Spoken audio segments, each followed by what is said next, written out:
Ashru. So, all is well?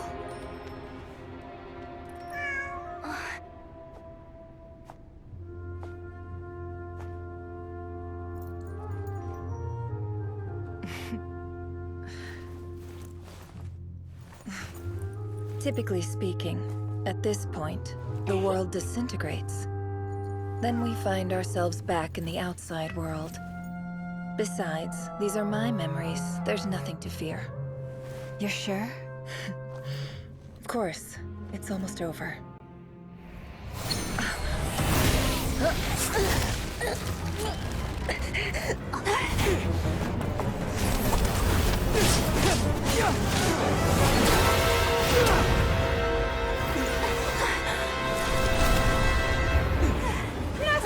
Hold on!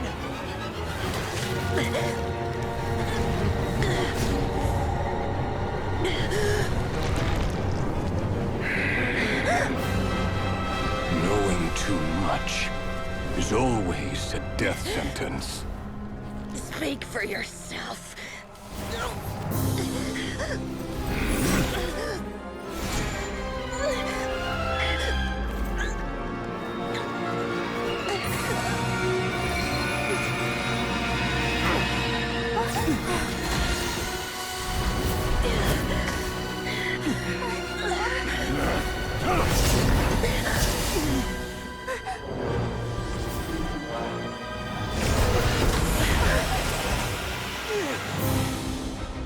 How repulsive.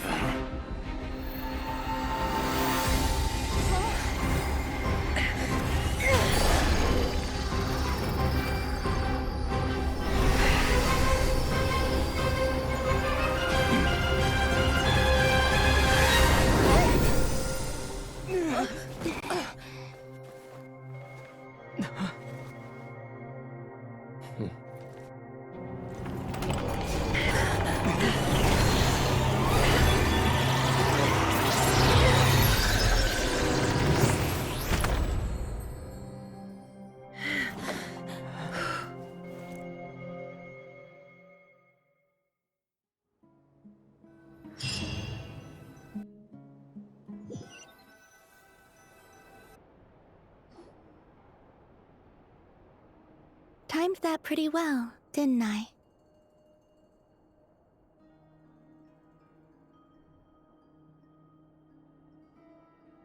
It's okay. I'm just glad no one was hurt. Paimon noticed you doing something too, Dainsleif. Were you helping get them out? Of course. When I asked Nefer to conduct this investigation, I was not naive to the dangers involved. I had a duty to ensure your safety. Good to know your sense of justice is still intact after all these years. I take that to mean that you saw the truth. That comes as a great relief. I certainly did. And thanks to your help, I also managed to trap Rerir inside the chess set. Whoa, really? How'd you manage that? Well, to be honest, I sensed that something was wrong long before we made it to the temple. By using this fragment to probe into Rerir's past, well, the monster formerly known as Rerir, it seems I alerted him. I was tracking him, then he caught on and started tracking me too. Can't say I'm surprised. But how did he track you through your thoughts alone? That shouldn't be possible. Rerir was a secret agent who reported directly to the Vinster King. He is an expert at finding a trail and hunting down his pursuers. No wonder. He infiltrated the chess set, read my thoughts, and built a new virtual chess set inside of it. That's why we weren't able to leave at first. Speaking of your chess set, it's quite a remarkable item. Would I be right in thinking you have some connection to King Deshret? You overestimate me. I only have a connection with one of his underlings, the Ibis King. You all saw how this came to be. A long time ago, the Iab massacred my tribe, the Shimti, in our home village. A few years later, I enrolled in the academia, where some new information came to light. The Unut and the Iab fought a bitter battle over the rights to a well, all for the sake of a non-existent 50 million Mora. The Eab ultimately won that confrontation, but their victory came at the cost of almost every warrior in the tribe. The final blow to the Eab came at the victory feast, when an Unut assassin beheaded their chief right before my eyes.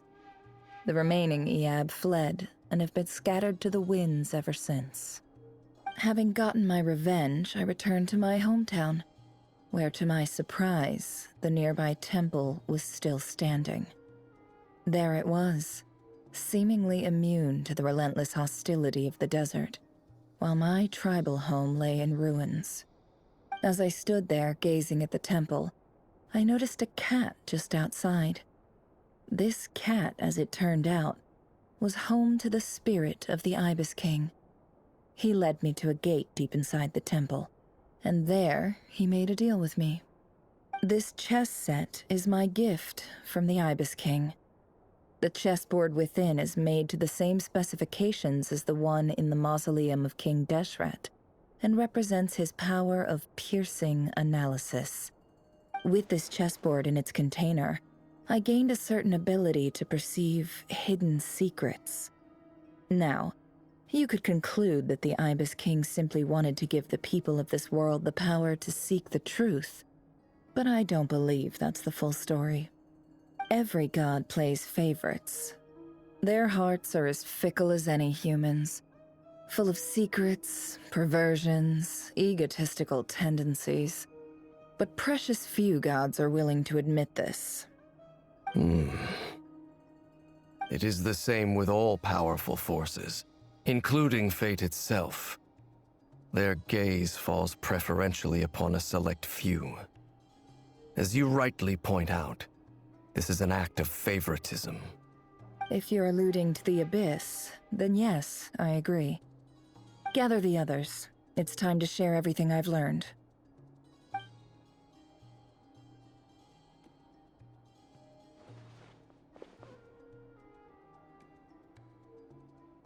Thank you all for being here. As promised, I did some further investigating into the Raker of Solnari's background. I am pleased to report that the investigation has been most fruitful indeed. The Raker of Solnari, real name Rerir, was once a Conrian subject who served the Vinster King. I will now share the important details of his story. Please save any questions or comments for the end.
So that's why he's so obsessed with the moon.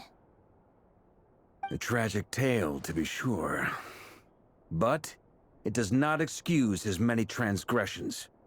No matter how much Rerir suffered in the past, the fact remains that he is what we know today as the Wild Hunt, wreaking havoc upon innocent lives in Nodkrai.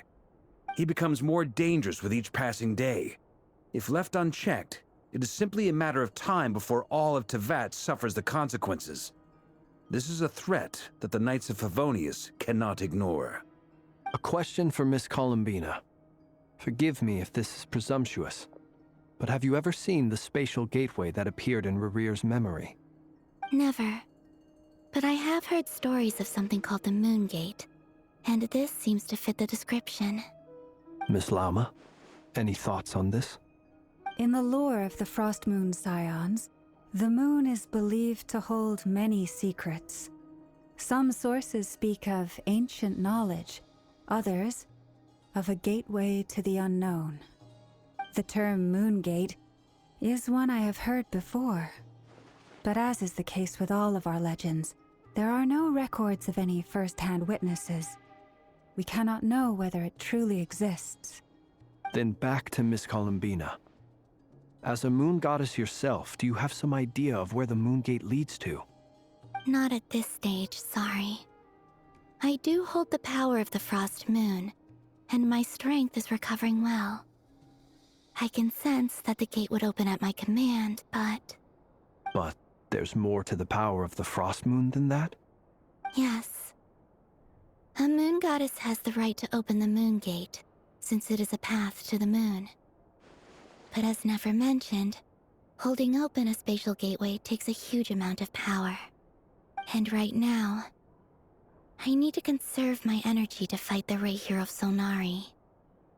I'm afraid this is one mystery we may have to leave unsolved for now. I agree.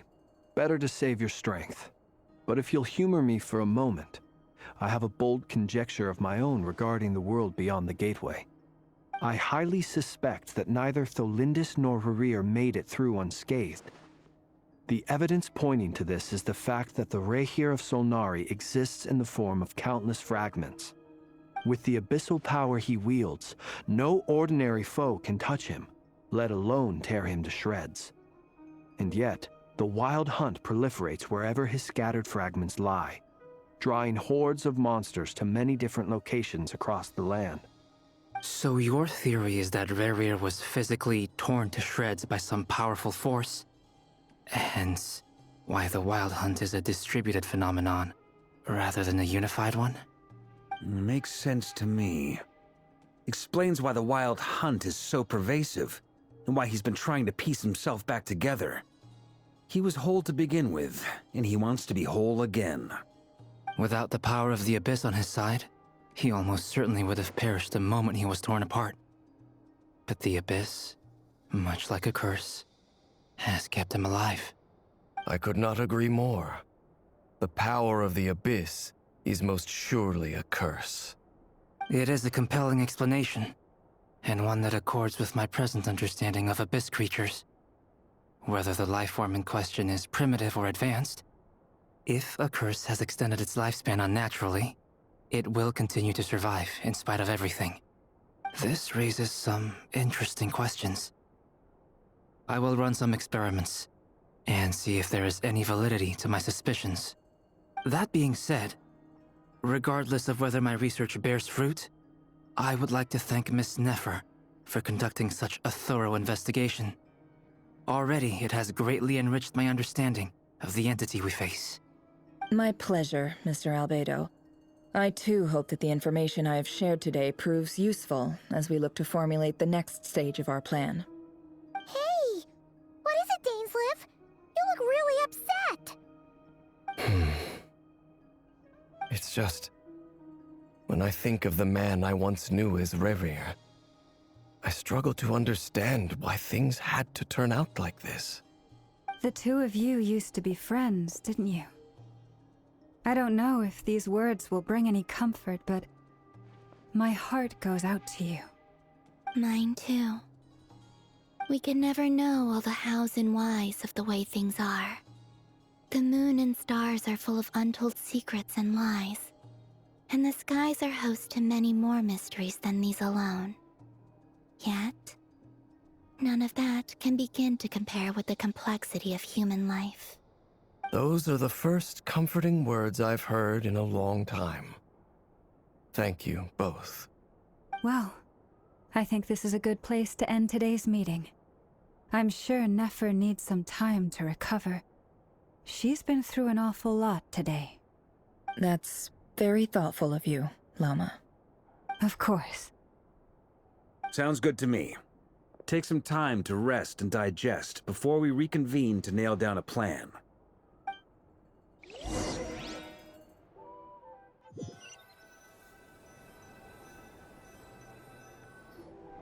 Hey, is this a bad time? Hope I didn't kill the conversation.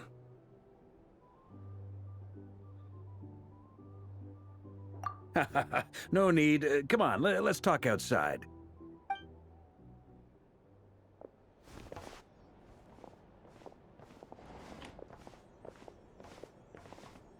Anyway, Nefer went back to the curatorium to get some rest. But before she left, she shared some things with me that I thought you should be aware of. Firstly, although she managed to trap the Raker of Solnari inside her chest set, there's no guarantee that the power of the Ibis King is any match for one of the 5 sinners. Their powers are beyond our comprehension. It's only a matter of time before he finds a way to break out.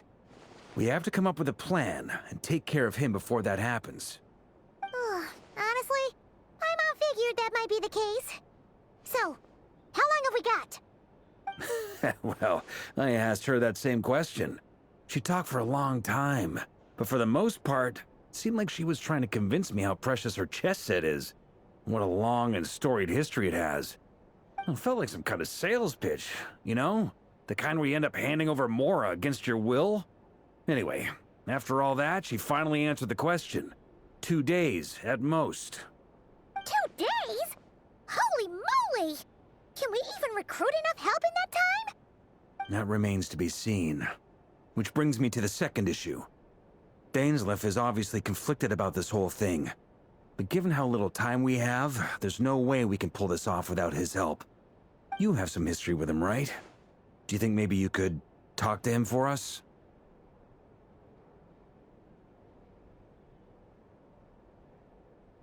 Great. I appreciate it. All right, on to item 3. So, Albedo, Durin, and I put our heads together and came up with a plan. Can't promise it's gonna work yet, but at least it's a start. We figured we'd bounce the idea off you first. We'll explore it further once everyone's recovered. Oh, Paimon's dying to hear this. All right, so here's what we're thinking.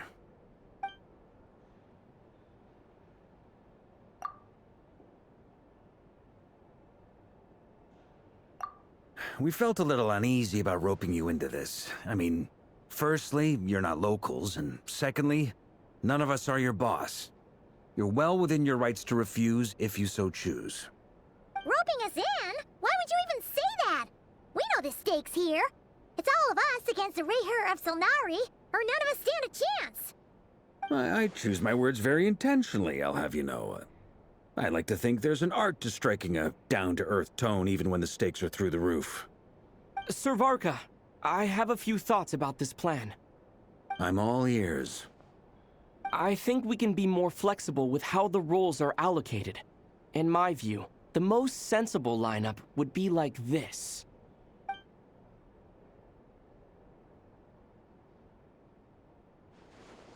I see your point, yeah. But if that's how we're going to approach this, you'd better make sure you're ready. To be clear, I don't doubt your abilities. Far from it. I just want to make sure. Are you really willing to take all this on? I want to do everything within my power. The Rayher of Solnari is a truly fearsome opponent, and if I do my part, it'll greatly reduce the risk for everyone else involved. Well, that tracks with what I've heard. Jean's mentioned in her letters that you're so diligent it's almost abnormal. As in, most people weigh up the risks and rewards in situations like this. But you seem to just march towards danger without a moment's hesitation. Of course, everyone appreciates a fearless pioneer. But all that aside, I'm the Grand Master of the Knights of Favonius, and you're our honorary knight. I want to make sure your courage doesn't come at the expense of your safety. Thank you, Sir Varka. I should be the one thanking you. It means a lot to have you on board. I'll give some serious thought to your suggestions.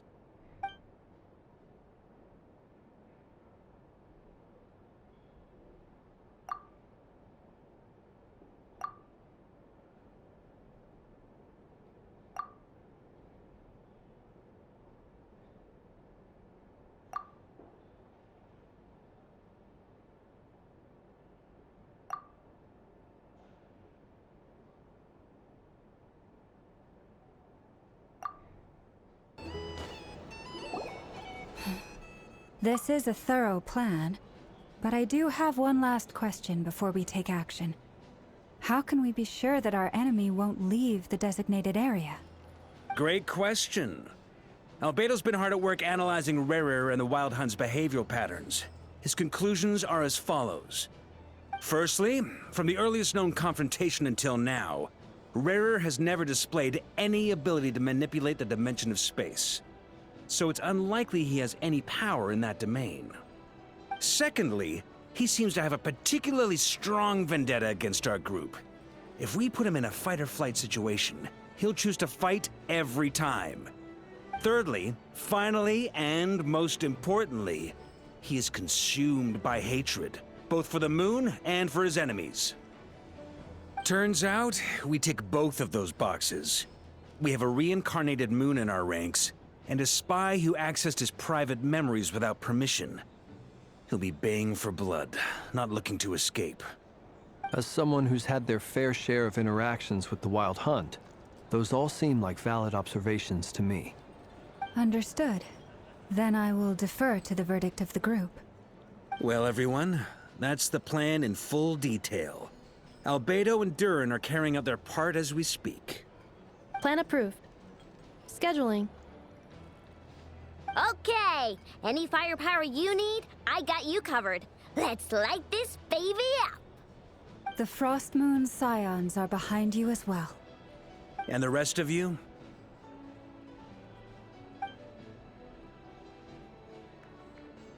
No objections? All right, then it's settled. This is the plan we're going with. Next up, an old tradition of mine. Anyone who wants to back out, now's your chance. Wait, we can still back out of this? Everyone says things they regret, right? I don't want anyone feeling trapped because their mouth said yes before their brain had time to think things through. A very people-first approach. I hear that's common practice in the Knights of Favonius. Heh. Who'd you hear it from? D-Luke? Shh. We don't use people's real names at work. This contact will be known only as Owl, please and thank you. This plan can only work if everyone does their part.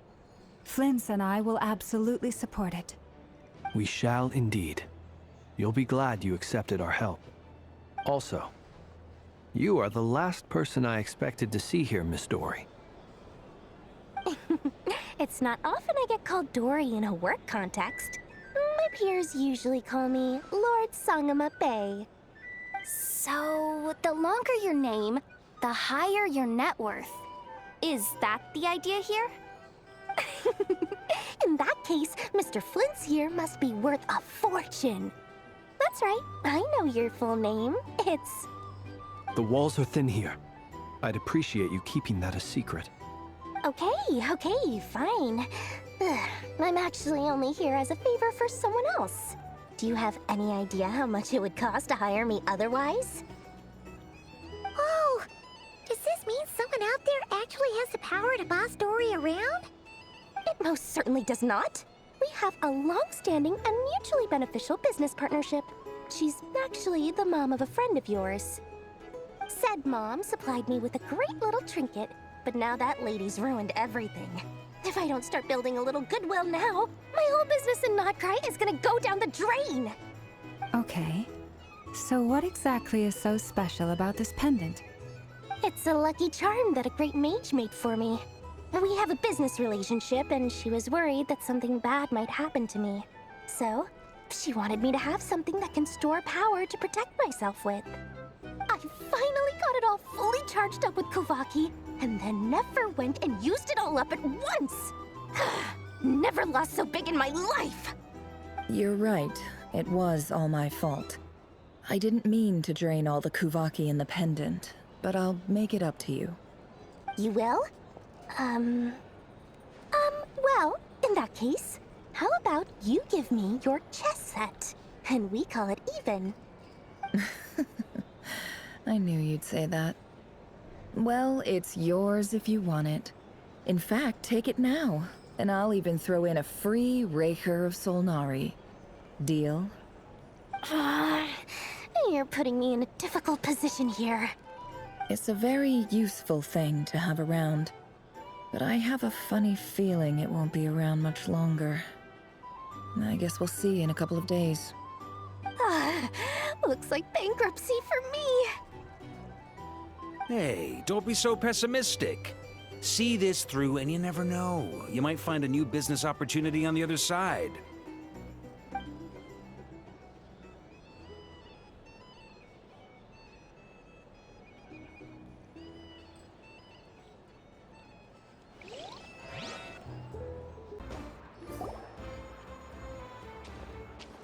Dory! How are things going? Feeling ready? Oh, I was born ready. We only have 2 days. You think Lord Sangamabe would let an opportunity like this slip by? Don't forget, when something's in high demand, the people with the goods on hand get to charge the highest price of all, even higher than the sellers taking advance orders. Ta-da! See? It's right here.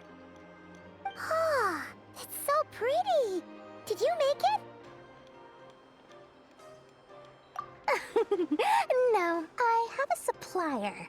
We go way back, so he made me a very attractive offer. Aha! No wonder you were talking about Lucky Charms at the meeting. You've been getting Kaveh to make them for you. That's not the full story. It actually started a while back as a project between me and the Dendro Archon. Mage Alice once warned me that this world won't stay safe forever. There may come a day when everyone faces a great crisis.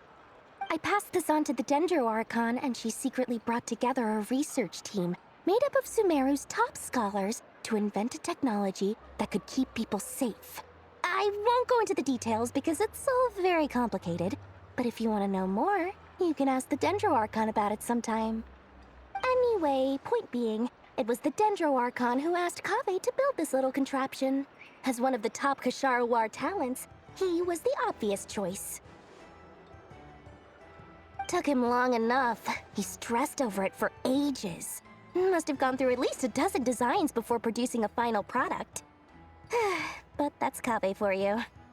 Marak delivered it to me a couple of days ago, along with a letter from Kaveh. Could I ask why I'm sending this technology to you? And what's your proposed use case? Has it been approved by the relevant authorities? So nosy. My fault for sending him the research permit to begin with. Surely Nahida must have told him you were involved in this project. He was probably just nervous because you're always so secretive about your business. Could be, could be. Anyway, I just replied, let's hope there never has to be a use case, because it would involve grave danger. Fair enough. But it sounds like he was just being cautious. He probably felt responsible as the one who made it. Or maybe he was asking as a favor for his housemate. He's done that before. Not sure why, though. His housemate doesn't seem to really care that much about this kind of stuff. Either way, all's well that ends well. I'm just glad to finally have my hands on the product. I wouldn't want to be without it, given the potential dangers that lie ahead. Huh? What does that look mean? Paimon's just super surprised. This must be the first time we've ever seen you actually get serious about something.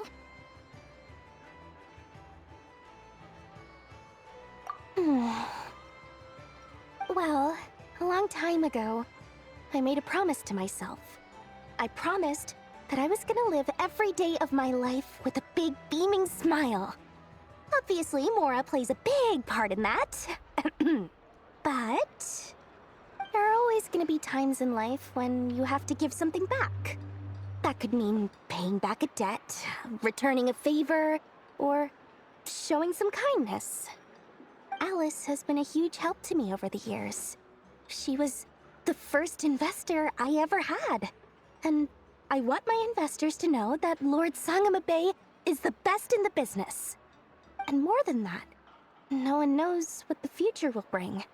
Whatever happens, I want to make sure the Dendro Archon and all of Sumeru is prepared to face whatever comes.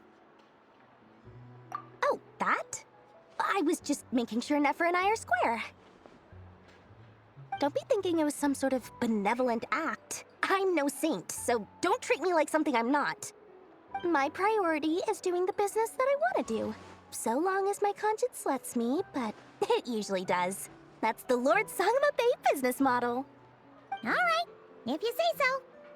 I do say so, and that's the whole point. I'm a businesswoman. Don't go trying to figure out what kind of person I am. You'll exhaust yourself. Much easier for everyone involved if you just take my word for it.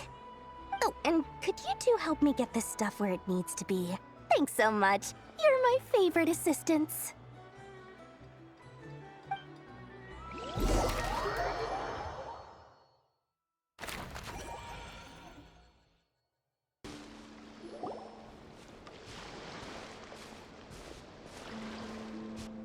Traveler, Paimon, it's good to see you. Everything going smoothly over here? Sort of. As you're probably aware, Varka, Durin, and I captured some abyssal creatures from the Wild Hunt. Per the plan, we dissected and analyzed some samples of these creatures. The process went very smoothly. The findings, however, come with some troubling implications. What? You can actually dissect the Wild Hunt? That depends on your definition of Wild Hunt and dissection. Harmless, lifeless. These words are accurate descriptions. The Wild Hunt is an interesting phenomenon. In and of itself, it doesn't seem to possess anything akin to a human personality. But taken as a collective, the medium through which the Wild Hunt is summoned does appear to have a soul. Master griped a lot about the wise Horoptatyr, and seemed somewhat fascinated with the foul Certology. But she barely mentioned Rerir at all. I don't think that was because of his lower social standing, though. Anyway, it's a pity. I should like to hear her thoughts on the nature of the lifeform he has become today.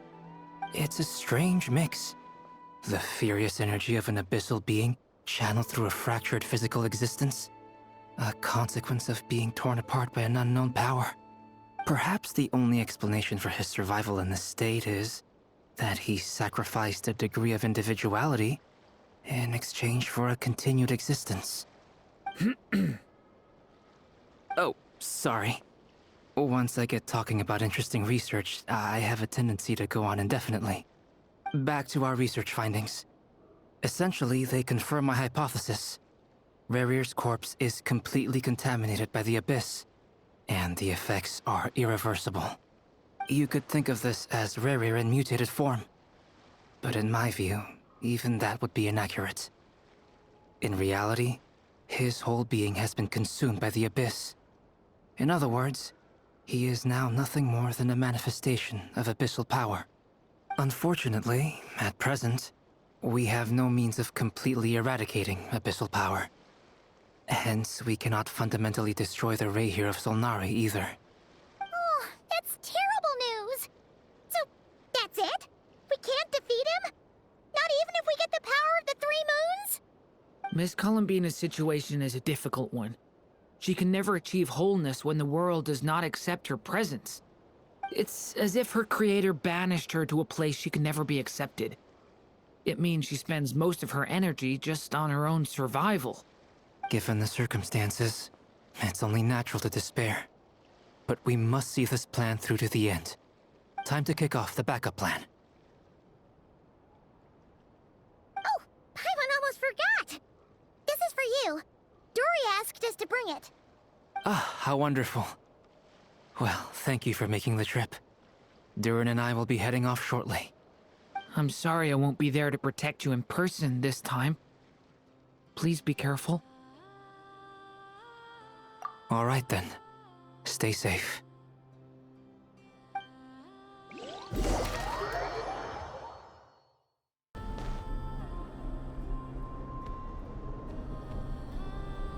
Miss Lauma, is everyone here? Yes. The fate of my flock is in your hands, Grandmaster Varka. Please keep them safe. My lady, what are you saying? Within the next 24 hours, we will face the biggest crisis the world has ever seen. This is not a burden that we deserve to bear. But I believe that we reap what we sow in this life. So I intend to act. I must do what I think is right. For me, that means fighting for the future of Nodkrai. This gentleman is the Grand Master of the Knights of Favonius, Varka, Knight of Boreas. In my absence, please follow his lead. Hey, everyone. Guess I should introduce myself. Well, to start with, I know my way around a battlefield. Biggest strengths are honesty and hard-workingness. Anyway, point is, I don't intend to let Lauma down. I'm gonna do everything in my power to keep every last one of you safe and sound.